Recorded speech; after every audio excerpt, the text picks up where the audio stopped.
I'm nervous now, this ignorant ass question. The size and shape of Steve Harvey's head is like a perfect what? Watermelon. Watermelon. Really? Yes. Watermelon! Yeah. That hadn't have been a black dude who said that, that would have been racist. Yeah, you hadn't have been black, that would have been racist. He'd have said that, I'd have sued. It's Justin Diego back with another binge-worthy documentary.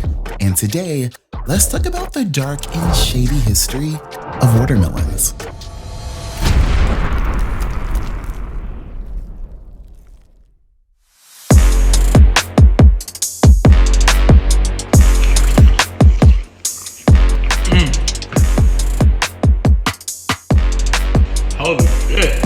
A few weeks ago, I discovered a conversation happening on social media about watermelon. And when I saw this tweet from Rookie Shy on Twitter asking, how old were you when you found out the watermelon stereotype on black people came from white people hating on the success of black farmers making a fortune selling the fruit?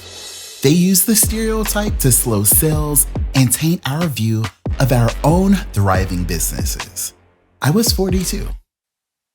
It immediately piqued my interest because for as long as I can remember, my relationship with watermelon has been so complicated.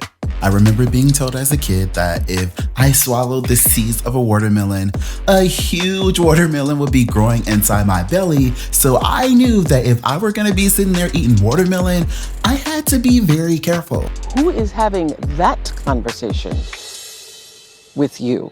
Ridiculous, I know, but I really can't remember when I first heard about the dark history of watermelons. That's why this conversation about watermelon and its shady history is way past due. So how did watermelon ever become associated with black people in the first place? And why did it ever get so nasty and so rude? Let's talk about how watermelon was racialized on purpose to limit black wealth. Shortly after winning their emancipation, many black Americans often sold watermelons as their way to make cash outside the plantation system. And in doing so, they made the fruit a symbol of their freedom and empowerment. Threatened by our newfound freedom, some whites worked together to shift the narrative. And in a desperate attempt to reclaim their superiority and their power, they actually created shows and released imagery in the media that made the fruit a new symbol of childishness, uncleanliness, and of all things, laziness. Pardon me as I choke on the irony of it all, because I know a group of people who brought my ancestors to America to do their work for them ain't calling somebody lazy. It's true. No, it's true. The thing that's so weird is so many owners initially started letting their workers grow and sell watermelons. And it was all good until they couldn't benefit. So it all came down to white people being so mad about black Americans being freed in the first place. Y'all, it was pretty bad. Some of this imagery that I found is just downright sickening, and this is only the stuff that people have had the audacity and the nerve to upload to the internet. So you know it had to be even worse back then. Sadly, the smear campaign and the foolishness that came with it was pretty successful, and this racially motivated stereotype still shames some black people out of eating watermelon in public to this day. I will never eat fried chicken in front of you, and I will never eat watermelon.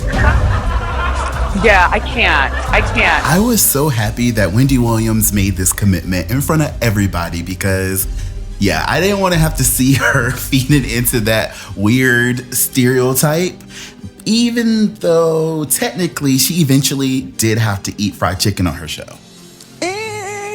So when I saw Lizzo doing this watermelon challenge on the TikTok, I could just hear my ancestors smacking their teeth and cursing her clean out and ready to throw their flip-flops at her. Huh? But it made me think about all the times that companies have had us f***ed up when it comes to watermelon. So the next time someone says you're making watermelon about race, Tell them to shut the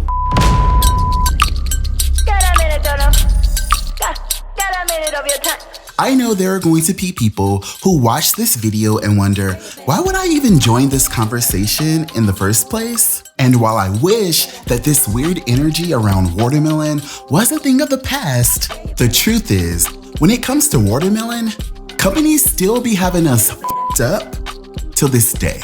To this day. To this day. To this day. The year was 2012, just 3 years after Disney had just released a feature film for its first Black princess, who appeared as a frog through most of the movie. And the company decided that it was a good idea to release a limited edition Dick and Dips collab with Princess Tiana, peddling watermelon flavored candy.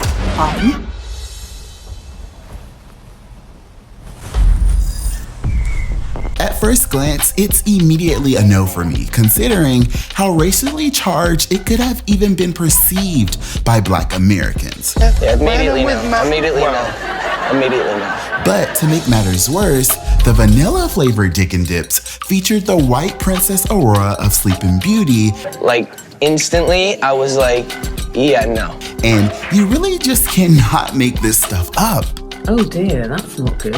It's hard to imagine that all those folks at Disney either decided to allow this collab to playfully wink at the stereotype, or their entire team was just completely oblivious to the stereotype. But don't get me started, because there is so much I need to say about this movie in the first place, because yeah. Comment right now and let me know if you guys feel like Disney having their only Black princess selling watermelon was racially motivated, or if fans were being a little bit extreme and hypersensitive for having them throw this candy right off the shelves.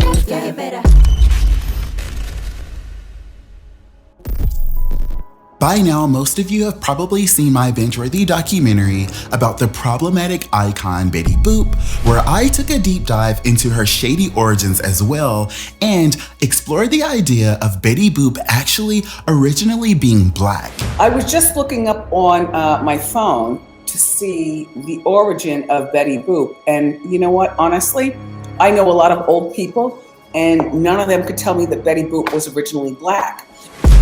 What? And if you haven't already seen it, be sure to check it out after this video. But it comes as no surprise that the creators of that show have somehow been involved in this racially motivated watermelon stereotype as well. In a not-so-subliminal 1930s episode of Betty Boop that is now banned, titled Making Stars, a trio of stereotype Black babies named the Colorful Three can be seen singing a ridiculous song and being lured off stage with a watermelon. The Colorful Three!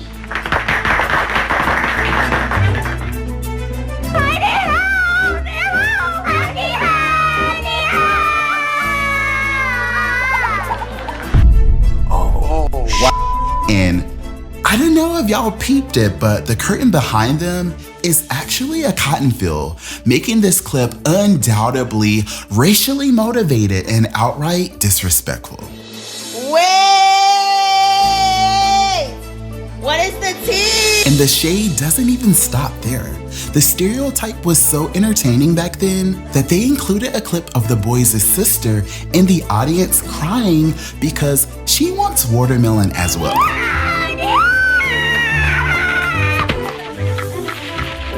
Yes, this whole thing is a huge mess. And again, if you want to learn more about the surprising information I dug up about Miss Betty Boop, be sure to check out my documentary on her after you finish this video.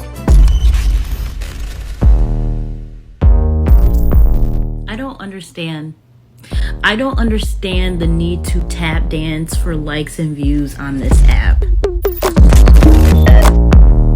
former president of the United States, Barack Obama. How I get these cameos in my videos, I'll never know. One of my favorite sides to go along with it. Yo, bro, you got watermelon? Yes, sir. Oh, shit. Low in calorie, has you eaten a lot? You just look ignorant. Yo, where's your bev at, though? 0 calorie Kool-Aid. Water bottle? 0 calorie. Yo, don't touch me. Is that fire? It actually is. What? With 0 cal, 0 problems. Have a great day, Buzzo. You just look like a freaking fool. Why? For what? That video was ignorant. I can't with y'all. Sadly, the oops, we didn't know y'all still heard about that. And the, oh my God, y'all are so hypersensitive. And the flat out, we don't give a f, are still happening till this day.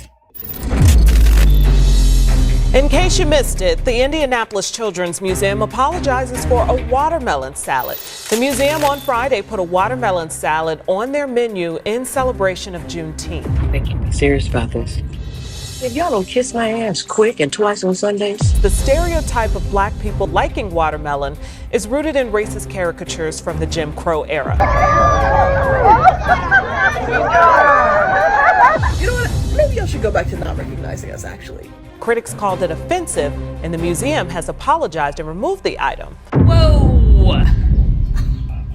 Whoa. Whoa. Who?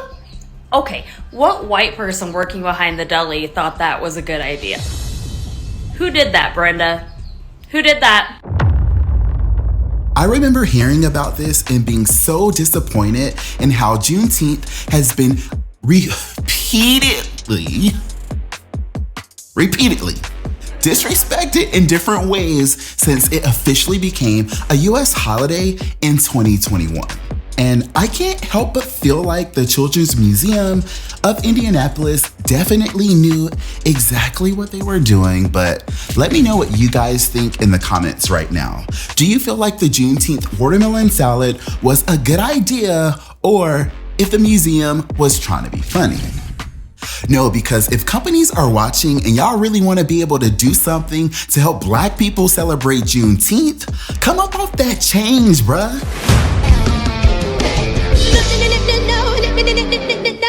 No, seriously, because companies kill me when y'all act like y'all don't know what y'all can do. We like what y'all like. I mean, y'all like money, don't you? Yeah, y'all like all the money, right? We like money too, so why y'all acting so confused when it's time to make things right? I mean, we not asking for no reparation, but give us a bonus, pay time off or something. Anything but this, babes. Anything but this.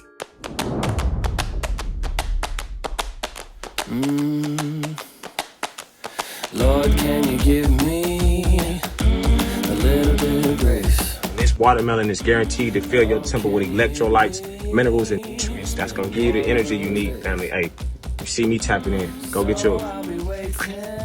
Thanks so much for watching this video all the way to the end. Just like my Betty Boop documentary, I have been wanting to share this story for a while now, and finally I decided to just do it.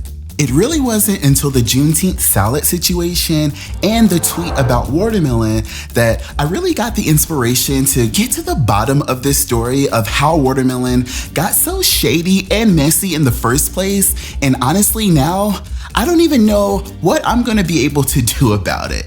It's the 21st century and watermelon doesn't look like it's going anywhere anytime soon. And unfortunately, neither does its racially motivated stereotypes. If you really appreciated this documentary, please like and share this video as many times as you can because it really helps me out. And I also want to know what you guys think about the shady history of watermelon. So share your thoughts in the comments below. Show me better days are coming, so I'll keep kneeling in the mud. Show me better days are coming, so I'll keep kneeling in the mud. Show me better days are coming, so I'll keep kneeling in the mud. Show me better days are coming, so I'll keep kneeling in the mud. Lord, can you give me a whole lot of strength? 'Cause I keep reliving every single mistake. That handle of whiskey keeps calling my name. I'll be praying, so please don't delay. Oh, please don't delay.